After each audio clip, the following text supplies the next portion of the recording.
I'm doing well. I saw Mission Impossible last night, gamers. Oh, I was like really thinking about trying to make that happen in my life. I'm glad you could. How did you find it? Ooh, I think when you go to the bathroom, when you think the movie's almost over, and then you do a sneaky look at the runtime, and you see that you've got an hour left, and you let out an audible groan. Yeah. It's long. It's long. It's like it's a first parter, right? It's the first part of a two-parter. Yeah. Did that help at all? Like, like clearly, it sounds like they just had a ton of stuff they wanted to put in there, and they made this movie very long. So I don't know. Did you feel that pain when the movie ended? They didn't have enough to really justify it. Oh no. Okay. Oh no. I don't know. It made me kind of sad. I was really looking forward to it, and then I was just like, oh, have they all been? They've been like this. They've been getting really long. Yeah, it's like because it's like to the point where I don't even really recommend movies to people because it's like no one wants to spend 2.5 hours watching yet another movie that they might like. Well, that's the thing, though, because, I mean, we saw the trailer for Oppenheimer, and I haven't actually even seen the trailer for Oppenheimer or Dune. Cheered. Can't wait for those 3-hour-long mammoths. Sure. But something about Mission Impossible, it was just, I don't know. I think for me, and like what you like, I just think the formula has grown stale. Oh yeah, they're well into it now. Yeah. So, but were you a fan of the series before this, and now it's grown stale? Yeah, I watched all of them in 2021. I did all of the Fast movies, leaning into Fast 9, and then after that, I had this hole in my life where an action movie series could live, and so then I watched all of the Mission Impossibles. And actually, I think I stopped. Which is the one with Henry Cavill? Is that 7? No, this is 7. I don't know the numbers, but that's what is the not Ghost Protocol, the one after that, Rogue Nation, maybe. Yeah, that's honestly, the one where Fallout. Yeah, there you go. That's the one where I was like, yeah, maybe I'm too old for this. Yeah, fair enough. Yes, you're too sophisticated. We went out to the bar afterwards. And I threaded some offhand joke about it being bad, and someone was like, "This is the first hot take I've actually seen on Threads." And I was like, "Oh, congratulations! Damn. All right, that's where we're at." That's where I'm at. I'm still very excited to see this movie. I really like the Henry Cavill one, but this is like my action movie series. I don't enjoy the John Wicks as much as some others and things like that. So this is the one I keep going back to and hope it fills that void in my heart. So I have chronic fatigue syndrome. That's not an excuse. I literally fell asleep in the middle of John Wick 4. Yeah, but I think John Wick was phenomenal when it was a tight 90 minutes. Yes. The first one, it was incredible. But yeah, these days I'm just like, oh, come on, man. Yeah, it's good. The stunts are great. I get it. Like, so many people work on it. It looks great. But it's like, I watched Extraction 2 on Netflix, and that Chris Hemsworth action movie that's just like Australian John Wick, basically. People are saying that's good. It is amazing. It's like a bad movie with incredible action. Just astonishing. It's like so, I don't know. It's brutal, but in a very, very fun way. Like where like you just, it's like a good wrestling match. Really, I can't believe they just did that spot. Is how I kept feeling about it. But that one, it was like 2 hours as well.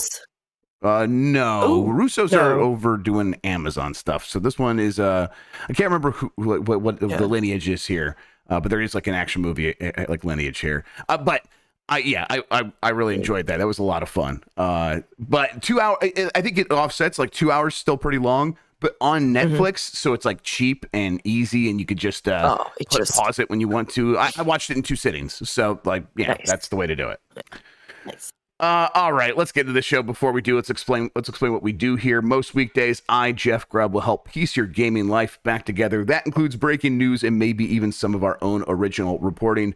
For all these topics, I'll get the input of a bona fide expert who will make me look smart.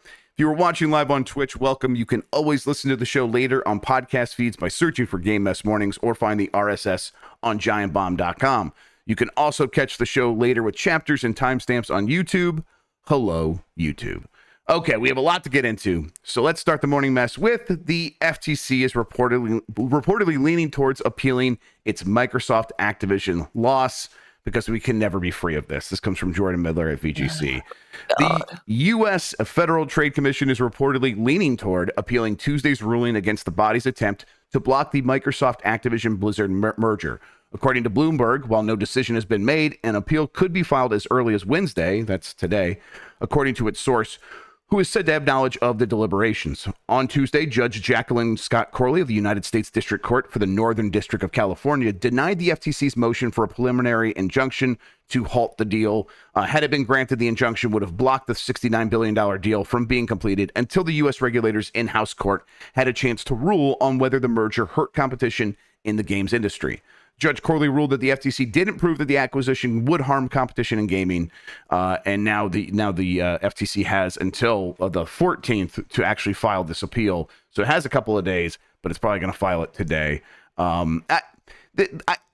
This is weird for a couple of reasons, but also not weird for another reason. So the reason it's weird is the FTC normally loses these appeals, Lucy. So it's like everyone just assumed. And again, this comes mostly from experts. Like the word is, they're going to take this loss and that's going to be it, because after that they'll start facing some political pressure and like, hey, you're wasting resources on this lost cause and there's no real chance you're going to win this appeal. So it'd be weird if you kept pushing on it. On the other hand, this FTC, I think, wants to exhaust every single possible avenue of putting pressure on a company, because that's their real underlying strategy. They did lose this case against Microsoft, but I don't necessarily think that they view it as a loss. This was always the strategy. They always knew that they had a pretty bad case in terms of like where the law is at with this stuff. And so their strategy is, let's use our power to be a roadblock to annoy and harass and do this like shock and awe campaign on these companies so that they are a little bit more hesitant about pulling the trigger on big mergers like this in the future. And I think part of that strategy is, if you have the opportunity to appeal and cause more headaches for a company, you need to take it. And so I wouldn't be too surprised if they go down that route. What do you think? Oh, God. I mean, so again, not familiar with the law or anything really with the FTC. Genuinely, until I moved to America, my only knowledge of the FTC was the line from the Eminem song. Sure. FTC won't let me be.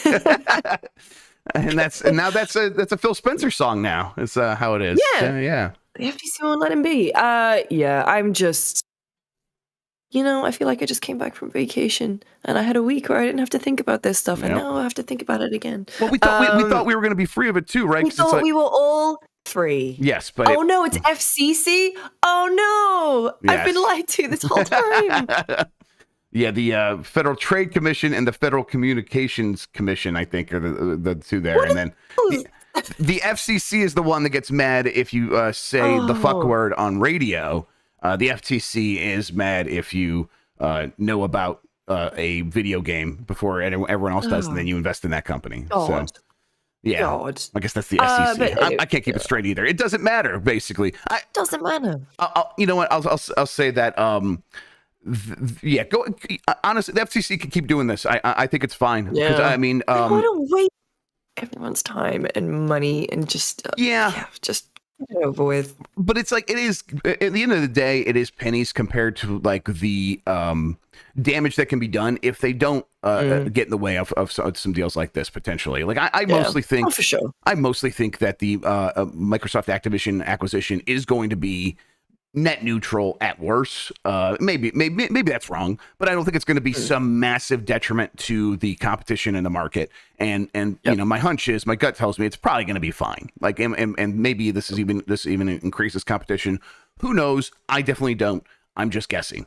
But I think the FTC taking this strategy, it is, what else can they do? They don't have the law on their side in a lot of these cases, and so they're trying to stand in the way and get some stuff done. And I think that's I'm mostly okay with that. Now that the there was like a story in the New York Times or something like that where, now the FTC and Lena Khan are maybe facing some scrutiny about why they keep losing these cases, and people like they're just, everything I heard, it was because their lawyers were not doing a very good job. Yes, and it's like, but I don't understand the medium at all. And it's like, I think that the embarrassment factor there is like coming into play a little bit. And there's some people in Democratic leadership, and she's Lena Khan's a Democratic appointee.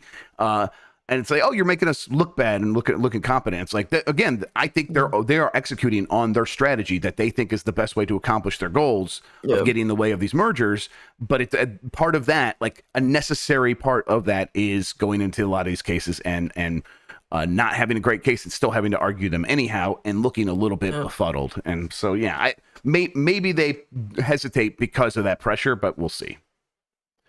All right. Microsoft's Activision deal could face a new merger investigation in the UK. So again, not going to end. This is from Tom the Machine. I'll be 1 second. I am listening. I'm grabbing a tissue because my nose is running. Do what you got to do. Yeah, absolutely. This is from Tom the Machine Ivan at VGC. The UK's Competition and Markets Authority has warned it may need to carry out a fresh investigation into Microsoft's planned merger with Activision Blizzard.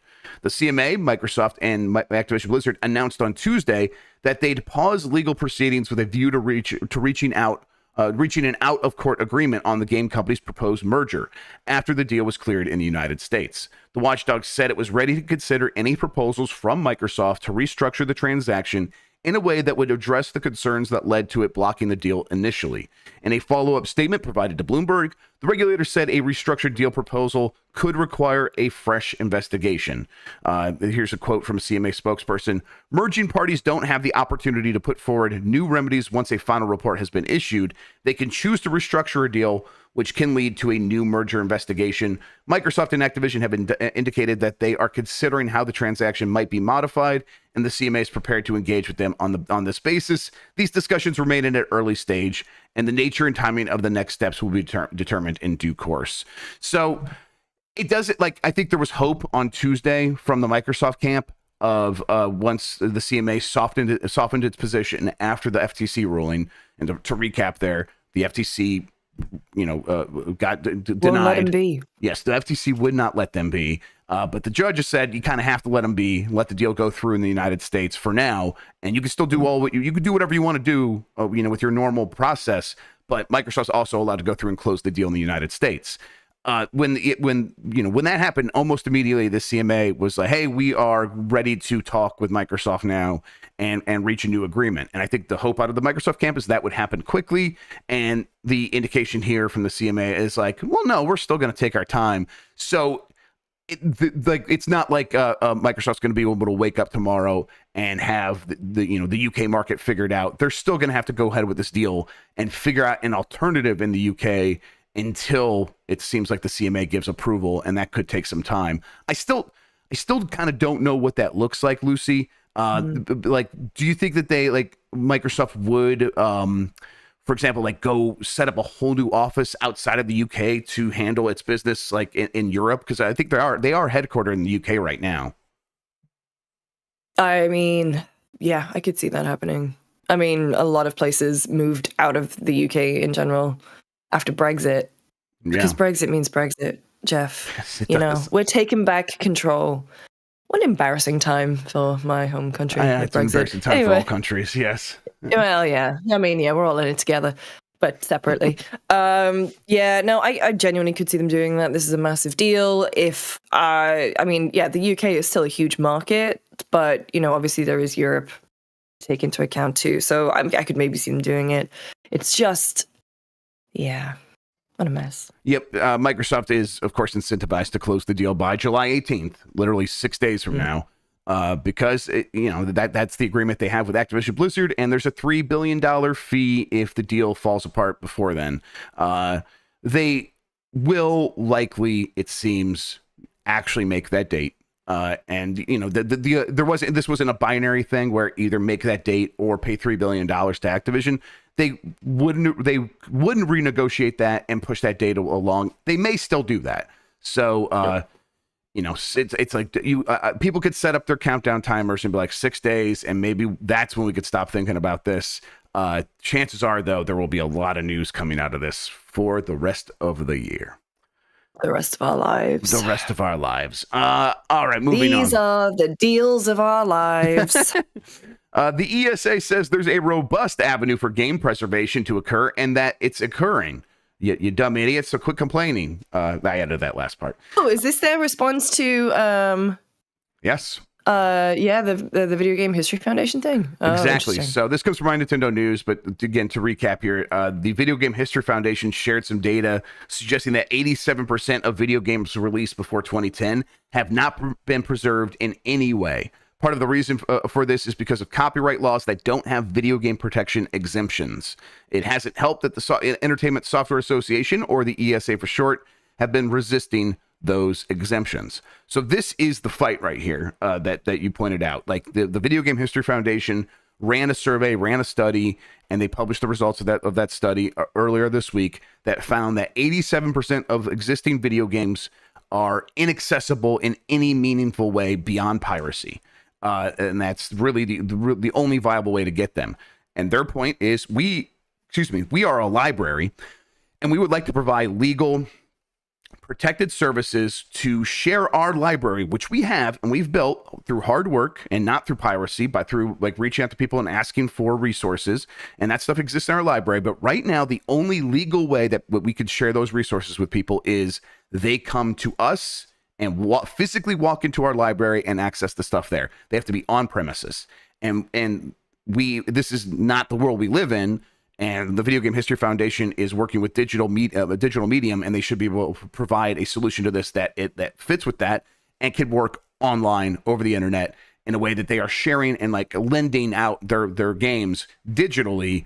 But that is something that the ESA has been opposed to vehemently for years now and have stood in the way. That's actually like where the bulk of the ESA spends its time. You know, I think of the ESA as the company that runs the ESRB and runs E3. They spend a lot of time in Washington trying to ensure that copyright law is very, very, very much in favor of these companies, to the point that it even hurts libraries. So the ESA gave their response. And this is from Stanley Pierre-Louis, who is the CEO and president of the ESA. And he makes about $1.5 million per year, I found out, which is like wild to me. But I guess that's what? Yes. Yeah. Right? That's like, there was like a $4 million shortfall or whatever on E3 2021. And this guy's making $1.5 million himself. Hey, I don't know. Maybe these video game companies pay their dues. That's where that money comes from. I think they would have a say in it, so they must be okay with it, but that seems weird to me. Again, this is Stanley Pierre-Louis. The most expressive works in our copyright canon are games, and he said it's critically important that video gaming companies get to decide how their games should be released. Pierre-Louis even goes as far as to say that, I don't know that I agree with the results of the Video Game History Foundation study or how they're characterizing it. There's a robust avenue for preservation to occur, and that is occurring.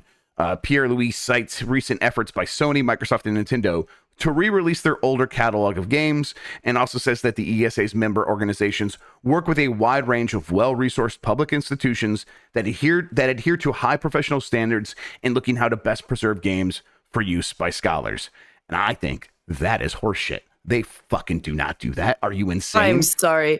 Nintendo re-releasing their back catalog on what? All 12 of them on Nintendo Switch one Online? One game per year? Yeah, come on. And like, let's just look at one example. Super Mario RPG, a game that I adore. I've been waiting for it to come to Nintendo Switch Online for years and years, and I am so excited that they are re-releasing that game as a remake / remaster, whatever it is.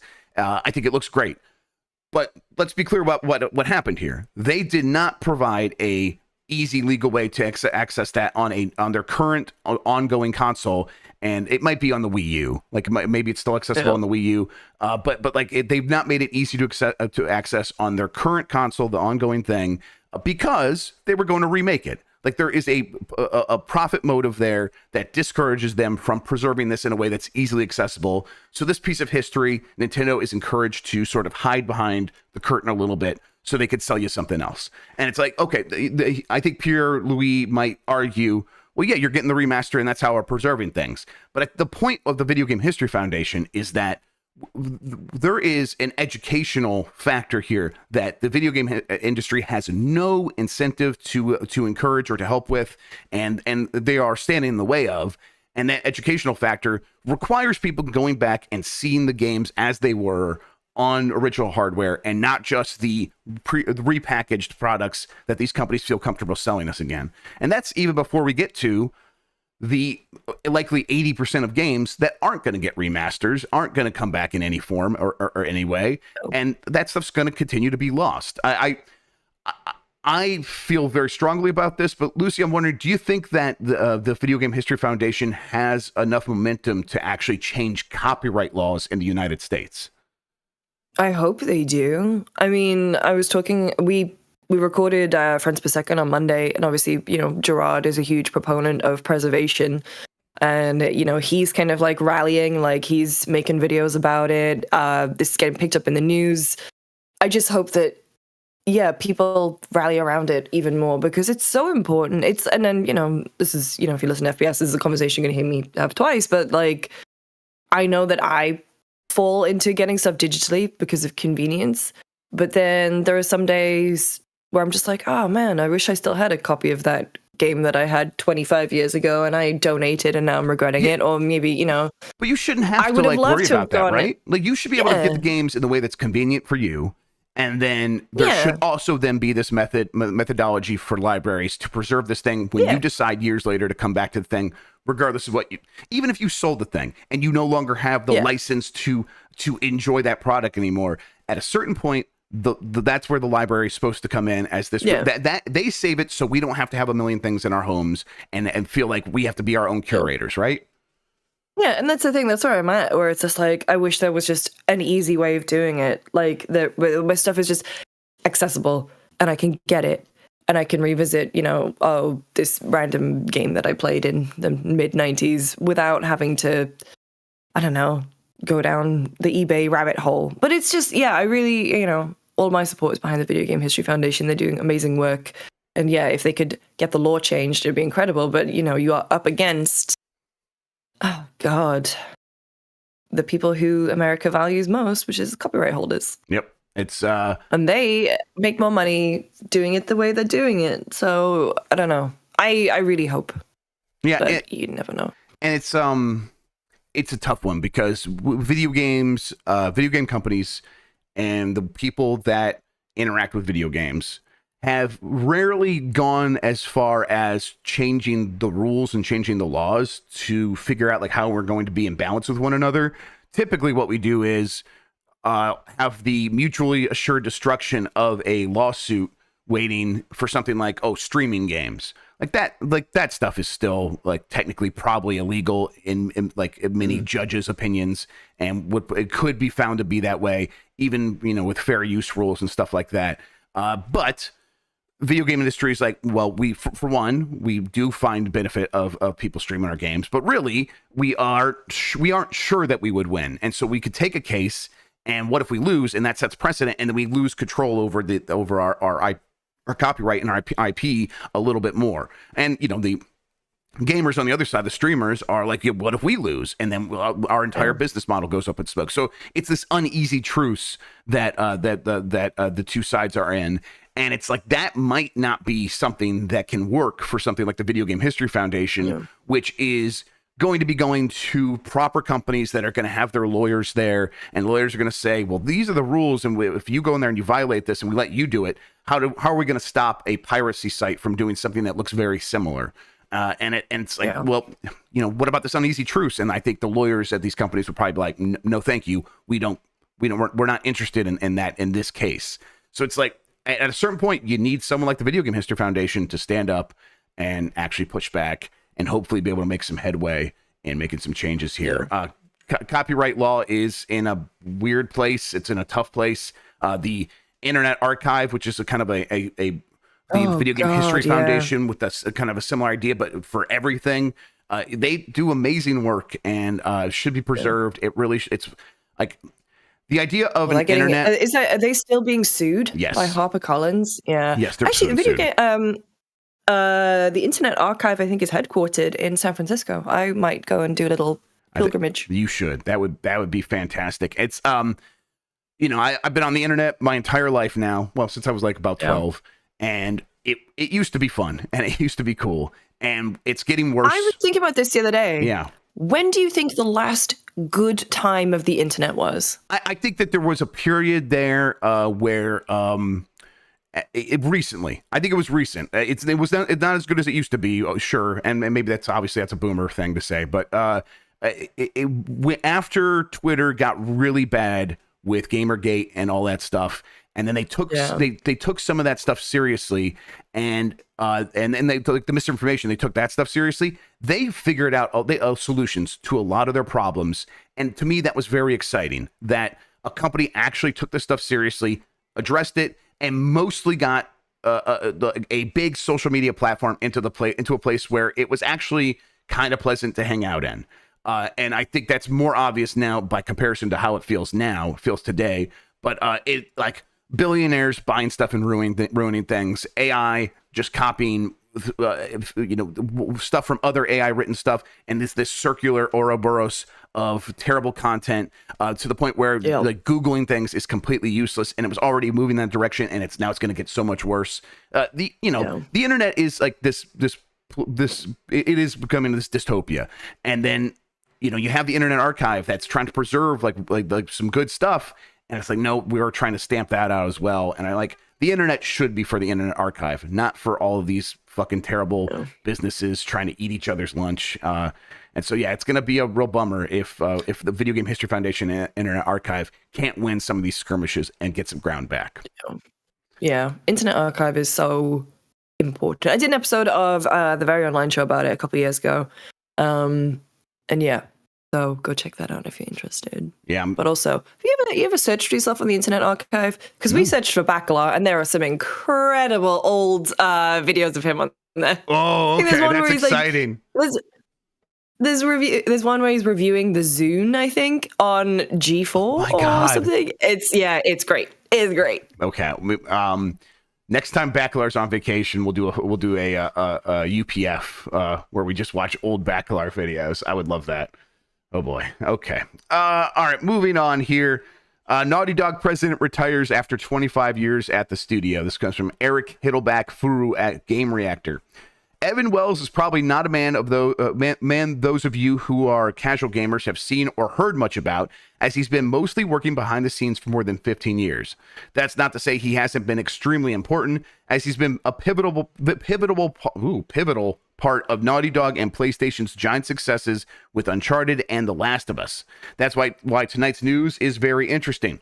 Wells has announced he's retiring as co-president of Naughty Dog at the end of the year, which makes it sound like he won't continue in the games industry after spending 25 years at the studio that has given us Crash Bandicoot, Jak and Daxter, Uncharted, and The Last of Us games. It'll be very fascinating to see if this leads to any changes at Naughty Dog. Being the president of the Kennel for 18 years obviously means he was a very important part of the studio's move from cartoony and child-friendly and family-friendly games to the mature and story-focused titles it's known for today. Listen, it doesn't get more mature than Crash Bandicoot. He makes it sound like Neil Druckmann, who was promoted to co-president 3 years ago, will become the sole president. But I'm guessing that's temporary because Druckmann already has his hands full with a new game and the making of season 2 of HBO's The Last of Us. How do you feel about the state of Naughty Dog, Lucy? Because it is one of those studios that I think people look at and just say that is the ideal of a studio. That's what it should be. That's whatever other companies should be aiming for, if it's possible, if you have the budget. And it also feels like that is going to be difficult for them to maintain, but they have maintained it so far. How do you feel about Naughty Dog and this retirement? They have, well, before I quickly say that, I did remember, I don't think we have it here, but Druckmann did post a update about the leadership team. So I can't drop it in the thing, but if you go to naughtydog.com, it's the top blog. Thank you. But yeah, Alison Mori is getting promoted to studio manager and head of ops. Arnie is now head of communications and culture. Head of tech will be Christian Gerling. Eric Pangilinan and Jeremy Yates as co-heads of art, and Anthony Newman will be head of production and design. And then I don't know if it says that he's going to be complete president? Yeah, I don't know. It seems to. I mean, he says for now I'll be co-president with Evan Wells until he leaves. Yeah. Okay. Yeah. I'll be co-head of the studio with Evan Wells, along with taking on the responsibilities of head of. Oh, so he's going to be head of creative. Yes. And ensuring that I will be able to invest in the future of our project, creative vision, and overall business strategy. Yeah. Naughty Dog as a company, I think they have. It's wild to see where they started and where they're at now. I think they make incredible games. I'm a huge fan of their games. In terms of their culture, there's obviously been, I don't know, it's just like from the outside looking in, they'd look very well put together, but also you hear stories about, those games being really difficult to work on, lasting a long time. And the thing that is super important to realize is that there is no company on earth that is perfect. I think Naughty Dog do a fantastic job at I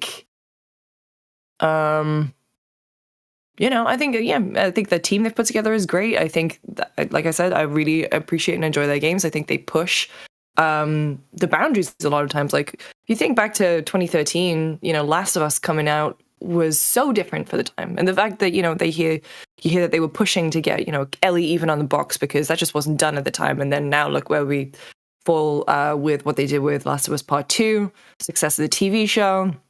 I think they're a very impressive studio.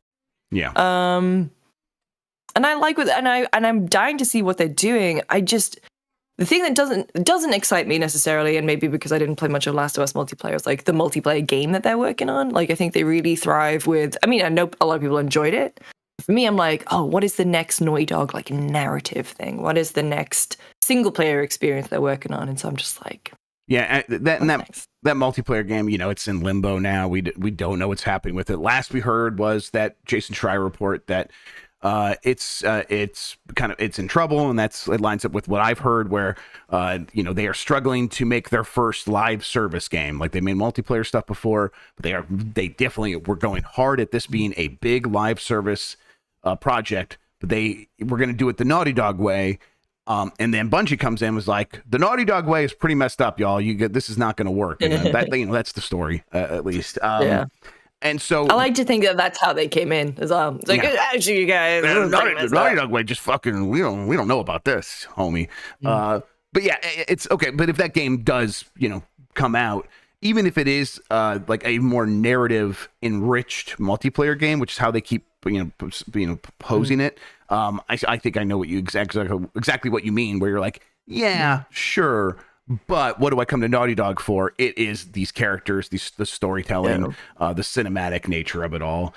They clearly are going to keep doing that. They are almost certainly working on The Last of Us Part 3 right now. There seems to be another project in the works that is something new. And that is obviously exciting. But for me, it's like I think Naughty Dog should kind of be an island, and a lot of these other studios should be like looking to like Insomniac or something like that. Insomniac doesn't have a lot of Game of the Year games, but their games sell a lot, and they're beloved, and they're also great. They're great. They come out frequently. Remember Fuse? Yeah, of course. Yeah, everyone. My kids won't stop talking about Fuse, Lucy. It's all we talk about in this house. Yeah. Can you still buy Fuse? See, game preservation is important. Yeah. Where am I buying Fuse from? No, listen, some back alleys I could tell you about, but that's it. Yeah, we'll see what happens with Naughty Dog going forward. But this, 25 years at a studio, like starting in 1997, I think is when Evan Wells started there. Yeah, you're allowed to retire at that point. You're allowed to move on. That's a really long run at any studio. Yeah. Jason Rubin used to work at Naughty Dog, was there for a similar amount of time and moved on at Meta now. Congratulations to them on that. But you could see that at certain points, like these guys, eventually they're going to want to get out. Do you think a person like that is a millionaire? Probably, right? 100%. Oh my God. Yeah. Yeah. Yeah, I mean, you've seen Neil's house. He did was it Architectural Digest or something? I haven't seen that. I should look that up. Okay. Oh yeah, you should look it up. Yeah, absolutely a millionaire. Yeah, and it's because they're responsible for billion-dollar franchises. Of course, they better be millionaires at a certain point, right? There's a bonus structure as well, based on how well stuff sells. That stuff sells a lot. Yeah, he will be He's no Tommy Tallarico, Yeah. but I'm sure he's doing fine. How many Guinness World Records does Evan Wells have? Probably not any. Not 7. Yeah, it's embarrassing. 3 of which are a repeat. Tommy. All right, moving on to Assassin's Creed Codename Red could be targeting a 2024 release. This comes from Tom the Machine Ivan at VGC in a LinkedIn post earlier this year. Ubisoft Business Development and Brand Partnerships Executive Arissa Languzad said that the company was looking for a Japanese partner to work on the biggest blockbuster of 2024. Since the post was spotted today by Access, the Animus on Twitter, it has seemingly been edited to remove the mention of 2024. But LinkedIn's translation of the original Japanese text still reads, "We are seeking sponsorship partners for this title, Assassin's Creed Codename Red, for next year." Translations of the original text in Google Translate and online translation tool DeepL also both appear to confirm that the action RPG will be released in 2024. That is a deep L, isn't it? It is a very deep. You gotta love the deep L's. Yeah, the deep L's. Assassin's Creed Mirage is coming out this year still. That's 2023. Yep. October. I do not think it's impossible that Ubisoft gets back on a cadence that is closer to an annualized release for Assassin's Creed. They said they have 11 Assassin's Creed projects in the works. I don't think they'll stick strictly to an annual release like they did previously, but I could see like an average out of like 1.5 years. Like sometimes we take 2 years, sometimes we take 1 year. Does that sound right to you? Yeah, I mean, oh God. Bogart says, I've yet to hear a single person explain in a coherent way what Assassin's Creed Infinity is. And yeah, that's the point, isn't it? Is that Assassin's Creed Infinity is the leaked Assassin's Creed platform, essentially. Yes. So if they leverage confirmed the it. They have confirmed it, but like, okay, good. In like, as useful as that is, hey, this thing, we're doing this thing, and we still don't really understand what it is. So yeah, go ahead. I mean, if they I mean, it's unfortunate because the meta narrative of Assassin's Creed, and I hate the fact that I just said that sentence. If you talk about the Abstergo stuff and the Animus, like they already have a very good storytelling vehicle to launch Assassin's Creed Infinity, right? It's like, hey, you're an Abstergo employee, go jump in and you can play Assassin's Creed Odyssey or whatever. But yeah, it's basically like a launch pad for all of the Assassin's Creed games, but you can still buy all of the Assassin's Creed games separately from whatever leaked a while ago. And then this year they've got Mirage, and then there's going to be Codename Jade, which is the mobile one. Nexus, the VR one. VR one. And then they've got Red, which is Japan. And then they've got Hex, which is the Clint Hocking. Yes, the Witch Trials one. Witch Trials in what is it? The Holy Roman Empire in in like Hungary or something like that. I can't remember exactly what country's in. Romania maybe. Either way, it is it's a lot. They have a lot that they're working on, and it's like what does that launcher look like? I wonder if it's kind of like a Roblox thing. I wonder if they sell Roblox. Oh, and like, God. What if we just had like this one thing that you just hang out in, and there's a bunch of different Assassin's Creed experiences like Roblox? I could see them working themselves into a shoot about something like that, and it's like that's not how that actually works, but they might think that's how it works. I've got my Animus bucks. Yeah, exactly. Don't worry about it, guys. There definitely will be a global currency that like works in all these games, right? Like that's why you do. Yes, yeah. So it's why you do something like this. Well, no, and the microtransactions were just to buy. Was it Ubisoft points? Also, it's become incredibly apparent that I am sick, by the way. I did not feel sick when I woke up this morning. And the more I'm talking, I'm like, oh. Well, we're going to wrap up here pretty soon and get you out of here. All right. Let's move on. The amount of meetings I've got today, I'm going nowhere. Oh, no. You're done. You're done after this. I'll stand in. I'll get my Lucy wig and we'll make it happen. The making of Karateka announced for Switch. This is from Nintendo Everything. Digital Eclipse announced today that it's kicking off a new Goldmaster series. And the first entry will be The Making of Karateka. A release is confirmed on Switch for 2023. Karateka is a 1984 martial arts action game. It was made by Jordan Mechner, the original creator behind Prince of Persia. Here's what's being shared about the new title so far. Prince of Persia creator Jordan Mechner was a college student when he created Karateka. Now, in a new interactive documentary, Digital Clips tells the story of how a teenager with an Apple II created one of the most groundbreaking and influential games of all time. Discover how Karateka was made through an exhaustive archive of design documents, playable prototypes, and all new video features, Like walking through a museum, you could explore the interactive timelines at your own pace. The timelines reveal how Karateka became one of the first games to include cinematic scenes, a moving original soundtrack, rotoscoped animations, and a Hollywood-style love story influencing the decades of games that followed. So if that setup sounds familiar, it is very much what they did. People are mad about. Okay, I am really enjoying the chat. How do you say it? Is it not Karateka? Karateka? I mean, the word karate is in there. Yeah, I get it, but it's like that's like karateka. Karateka. Okay, that's weird. Karateka? Yeah, that's okay. There we go. We got there, everybody. Hell yeah. Oh, English language fucking sucks. Yeah, so this is similar to Atari 50, what they did with that. And I find that very exciting. I think they should do that with every game. Do you think that setup can work with a one-game project? Think so. Oh, yeah, there you are. I'm sorry. I thought you I was a half muted to blow my nose. Think so. I mean, I think if you have enough behind the scenes stuff to make it, like a more a better package or a one that's got a lot more going on, I think it's really cool. I've never even heard of this game.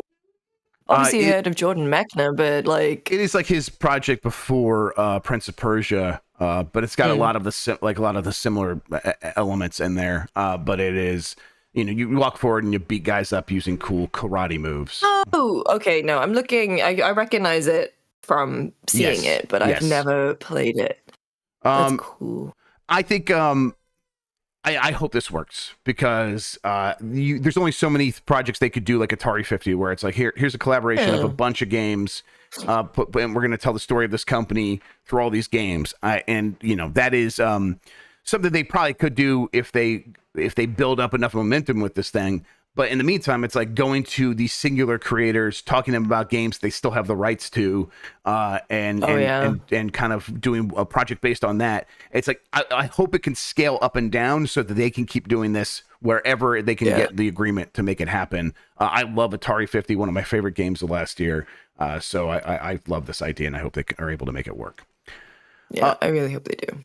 Ed Boon says Jean-Claude Van Damme is much more than Johnny Cage's voice in Mortal Kombat 1. This is from Alberto Garrido at Game Reactor. With over 30 years behind it, Mortal Kombat can boast of being one of the most popular and stable series in the fighting game genre.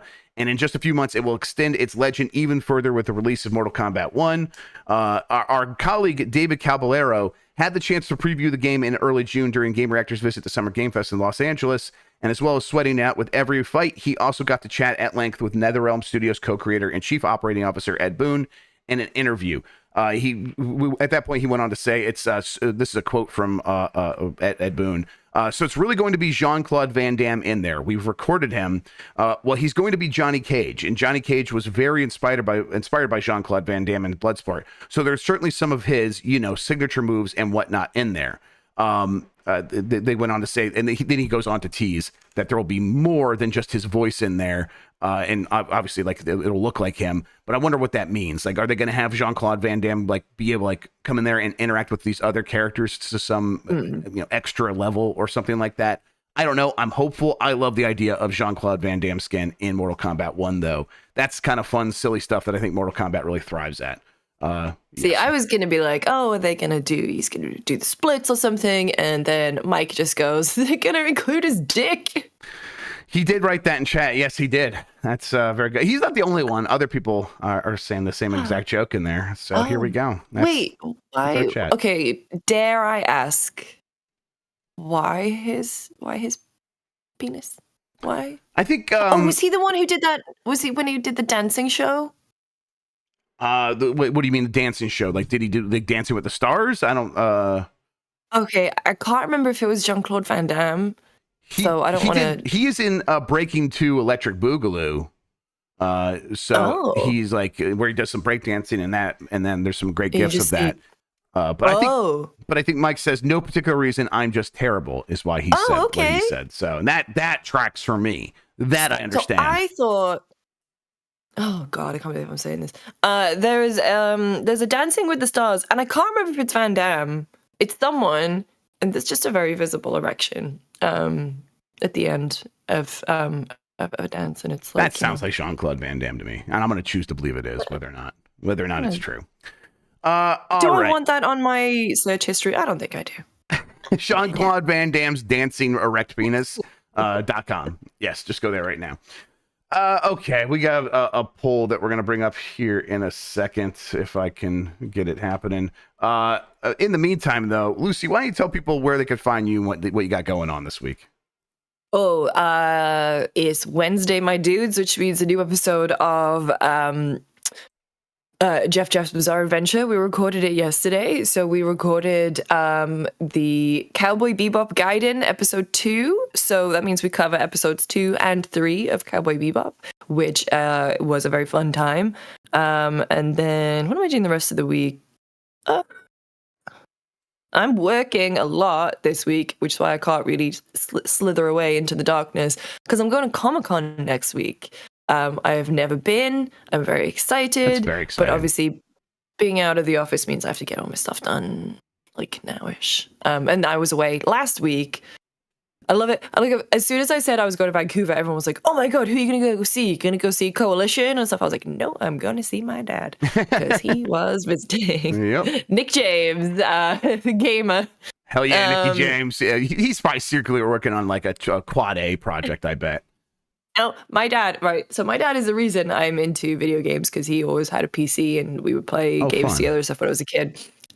Now he's trying to get back into gaming because he loves Myst. So I got him on oh yeah. So I got him on Steam a few years ago. I got him like The Room, Talos Principle, like all those kind of Myst-ish games, and then the other one from the Myst devs. And then my dad bought a new PC, and I don't know if it just doesn't have a graphics card in, or if it has maybe just a graphics card that's only suitable for word processing. But it's really such a shame because he was so excited. And I'm like, oh, man, you can't play any of these now. Is it like you got like an AMD APU or something where it's like... I don't even know what it is, but it's like I tried to run a game on it and it just went... Okay. So listen, I have an old GPU sitting in that cluster I'm never going to use again. If you want me to give this to your dad, I 100% will. I've got a spare like 3080, so I'm just going to be like, here you go. Hell but yeah. Get that going. Hell yeah. No, and I'm trying. I tried to show him xCloud, and I thought maybe this is it. You know, you can just use my Game Pass or whatever. I'm going to tell Phil Spencer that you're stealing Game Pass and lend it into other people. Look, my Netflix icon is the Boss Baby, because literally, like, you open Netflix and there are about 5 members of my family who are on my thing, and I'm the youngest one, and I'm providing. Okay, I'm providing for them. So that's very good stuff. Yeah. All right, the poll question from yesterday or Monday, excuse me. Are you excited for Black Panther from EA? Only 25% said yes. The other 75% just straight up say no. I bet that is a mixture of a comic book fatigue and people not trusting EA. At least that's kind of what the comments suggest. Mm-hmm. Lucy, are you excited for a Black Panther single player narrative experience from a new studio at EA? So to roll back that question, yes. I'm intrigued because it is the old Shadow of Mordor team. Yes. Which is very interesting to me. I think Black Panther is a great Marvel character. I am absolutely feeling Marvel fatigue. However, that is definitely MCU related. Yeah. I think games-wise, I'm definitely more excited. Like, I'm super stoked about Spider-Man 2, about Wolverine, about, Black Panther. But also, I think if you're making a game like Black Panther, you got to make sure that the dev team is diverse and is going to be like, is going to make a game that is worthy of Black Panther and that is that is reflected. I mean, that's what they do with the team. movie, right? The movie, they're just like, we're gonna make an effort to have a Black creative team in charge on all the above the fold things. It's like the game should do the same thing.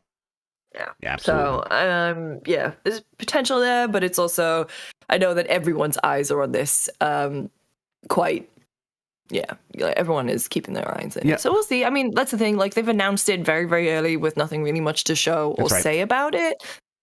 So I'm intrigued. I think maybe by the time it rolls around, I will be less kind of tired by Marvel. But I mean, to Snake's point, Jedi Survivor is the best game EA's made in like a decade, and that's a single player, story-driven. EA's game, like so. That seems to be one of their big pillars now, is big single-player narrative games. And then that's the direction that they're sending BioWare back in. Like, hey, no, don't stop going towards live service, stop going towards multiplayer. Dragon Age, next Mass Effect are going to be single-player games, thankfully. Where are they? Where are they, man? It's been. I mean, Dragon Age is like, that's the one where like late last year, it's like, hey, they're aiming for at the earliest for late this year. Oh, they said that are they content complete or? Yeah, they were in alpha and they definitely are because they were aiming to release it like late this year, and that was always an aim. That was never a internal promise or anything like that. But it's summer of next year at the earliest. Patrick Weeks just left. BioWare. Yeah, they got which is wild. I mean, talking about people who have been at companies for a very, very long time. Yep. It feels weird to have BioWare. It's a new BioWare, but it's a BioWare of primarily people that made BioWare Austin into this success story with the Old Republic redemption story. So, Yep. Okay. All right. New poll question for tomorrow. Would you spend more on a remaster if it came with robust special features similar to Atari 50? Your two options: yes, that's what I want, and no, just give me the game. We will talk about that on Game Mess Mornings tomorrow here on Giant Bomb. Speaking of Giant Bomb, today we think we're going to play some AEW. We're going to do some more fun stuff with that. That'll happen around 2:30 p.m. Eastern time, in that range. Actually, I don't know exactly, but in that range. And then tomorrow we will have another Game Mess Mornings, and then we'll go into hopefully Blight Club. If we don't have a Blight Club, me and Mike will have a backup there and do something fun. And then we have UPF on Friday. Probably going to be playing Exo Primal as long as we can make all that work. So, yes, and yes, today AEW stream will be kind of an impromptu power bomb cast. We're going to talk about wrestling while we play some wrestling. It'll be fun. So tune in for that. All right, thanks for watching, everybody. Lucy, thank you so much for spending today talking about video games, even though you're sick. Of course. You hung in there like a champ. Bad? I did not feel sick when I woke up, and then still though, then happened to you in real time was incredible, and like I said, you hung in there like a champ. So thank you so much. Thank you everybody for watching. You're the best audience in gaming. Until next time, have a good one. Take care of yourself, and goodbye.